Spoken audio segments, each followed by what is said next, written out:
Aos 18 anos, me mudei para a cidade para estudar na faculdade.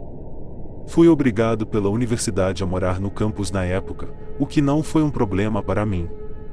Meu colega de quarto, Caleb, e eu nos tornamos rapidamente amigos depois de descobrirmos que compartilhávamos os mesmos interesses e hobbies, especialmente fumar maconha. Não nos era permitido fumar no campus, então costumávamos dar passeios noturnos em seu velho Nissan. Sempre íamos por essas estradas antigas afastadas do campus.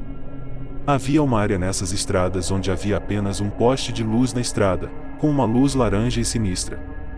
Era a única luz que encontrávamos nessas estradas, como se fosse a única que tivesse sido instalada e logo esquecida.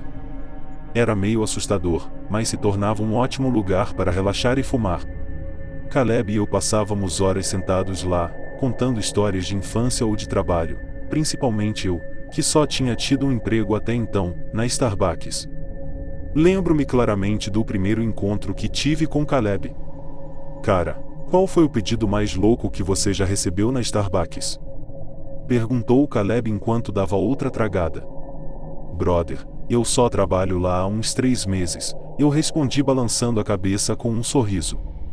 Sério, você já deve ter recebido um pedido irritante, pelo menos um, insistiu ele. Pensei por um momento, minha mente indo a 1/4 da velocidade que deveria, quando finalmente algo me veio à mente. Bem, teve um pedido no drive-thru em que o cara pediu apenas 2 doses de espresso e 8 vezes chantilly.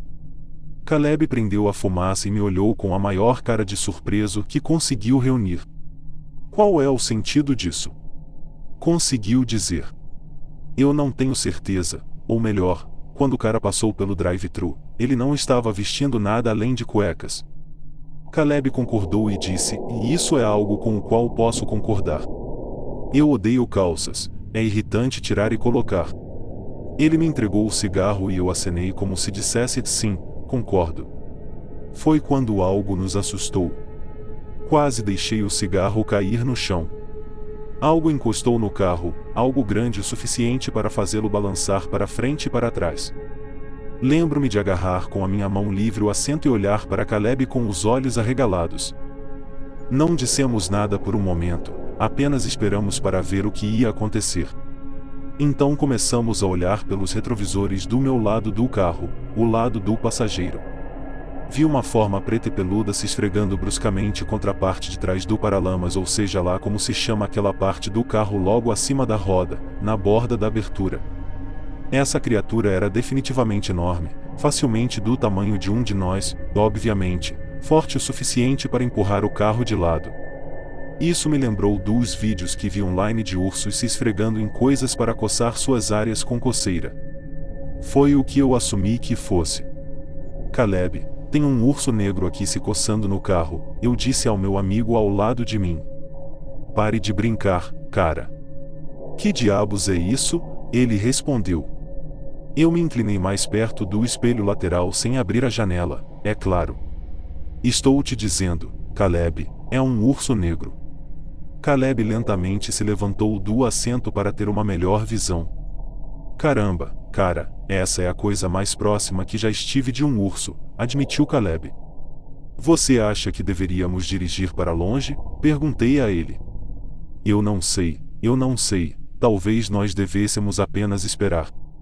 Quero dizer, nós não temos comida, eu não acho que ele queira entrar aqui, acho que ele está apenas com coceira. Então, nós dois assistimos e esperamos que essa criatura peluda e preta terminasse de se coçar.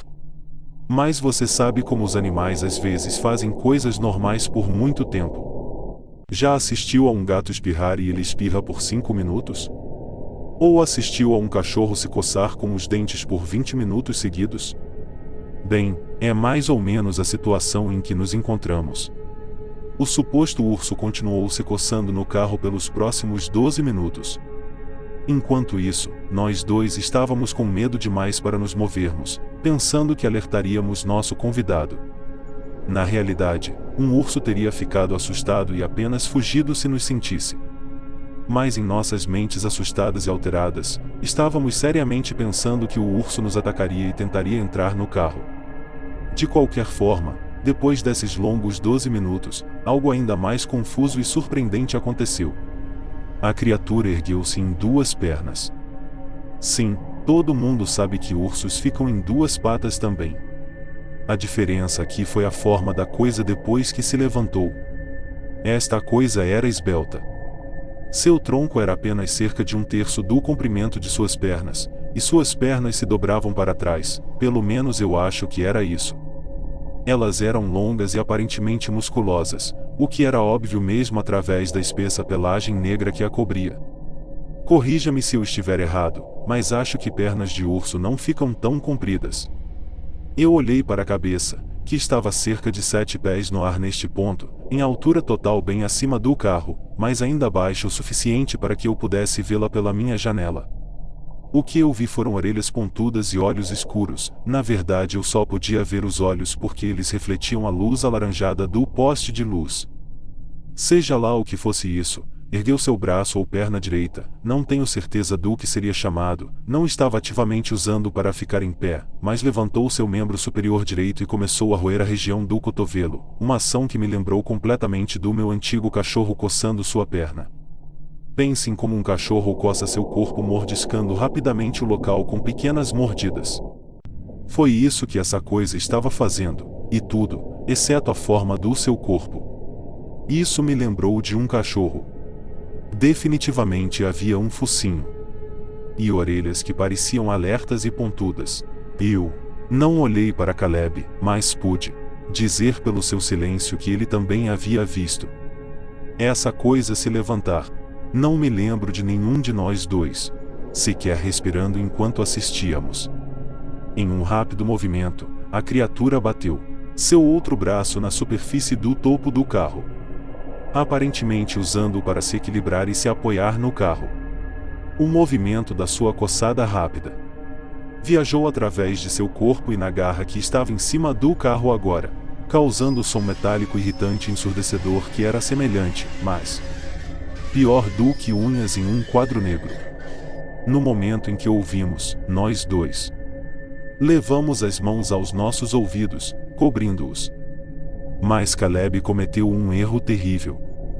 Quando ele cobriu os ouvidos, ele instintivamente resmungou uma palavra de maldição e irritação. Quando percebeu que havia dito algo, seus olhos se abriram amplamente. Eu assisti com horror enquanto seu rosto virou, não para mim mas para a janela do passageiro, ao meu lado, e ao mesmo tempo que isso aconteceu, o som da coçada no teto e da roedura do braço da criatura. Ambos pararam. Algo me disse que eu já sabia o que ele estava olhando através da minha janela. Eu olhei fixamente nos olhos de Caleb e comecei a virar, ainda encarando seus olhos, mas Caleb rapidamente balançou a cabeça como se me dissesse: não olhe para trás, não olhe para fora da sua janela. Eu nunca me senti tão assustado em minha vida. Eu devo escutar meu amigo ou testemunhar o que essa coisa realmente é? Eu devo ver essa criatura que nunca tinha visto ou ouvido falar antes de perto? Bem, a curiosidade é uma coisa incrível. Tirei meus olhos de Caleb e virei minha cabeça mais lentamente do que jamais tinha feito antes. Meu coração parou quando vi. A coisa do lado de fora estava curvada, permitindo que seu rosto e cabeça ficassem no mesmo nível da janela do passageiro. Seu rosto estava quase pressionado contra o vidro e estava me encarando diretamente. Era algo arrepiante pensar que essa coisa tinha estado olhando para trás da minha cabeça antes que eu virasse. Ela nunca olhou para Caleb, que tinha feito o barulho. Em vez disso, estava presa em mim. Então eu percebi que porque eu tinha me virado para ver, ele tinha me visto se mover. Portanto, não havia dúvida de que havia coisas neste carro que o observavam. No ângulo atual desta criatura, o brilho das luzes de rua não podia mais alcançá-la, o que fazia seus olhos escuros parecerem mais como buracos negros em seu rosto peludo. Nós nos encaramos por um longo tempo até que eventualmente ele cheirou o vidro, parecia satisfeito e começou a caminhar com passos longos pela rua.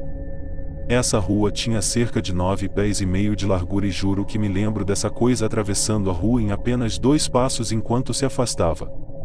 As garras longas no final de seus braços balançavam para frente e para trás como as mãos de uma pessoa enquanto andavam. Foi impressionante como esta coisa, quando se movia, parecia humana. Se essa coisa passasse por você na floresta a uma certa distância, você provavelmente pensaria que era um caçador ou um caminhante ou outra pessoa, mas quando se aproxima você vê como ela é alta, cabeluda e angular. No momento em que ele quebrou a linha das árvores, eu não disse uma palavra, mas Caleb lançou-se no volante e pisou no acelerador. Ele arrancou dali voando pela estrada longe da luz da rua até que a única luz no carro na estrada fosse a lua. E não era uma lua cheia. Lembro-me de verificar, eu mesmo, era uma lua crescente naquela noite. Caleb e eu aceleramos de volta para o campus, fomos para nosso dormitório, trancamos a porta e ficamos acordados a noite toda debatendo e discutindo o que era aquela coisa ou se ela era real. Era algo diferente de tudo que já tínhamos visto antes. Este incidente me deu pesadelos por semanas. Mas para Caleb isso o inspirou a querer explorar ainda mais aquelas estradas secundárias, e de alguma forma eu deixei que ele me convencesse. Para a parte 2, se inscrevam em nosso canal e ativem o sininho para sempre receberem as notificações de novas aventuras inesperadas.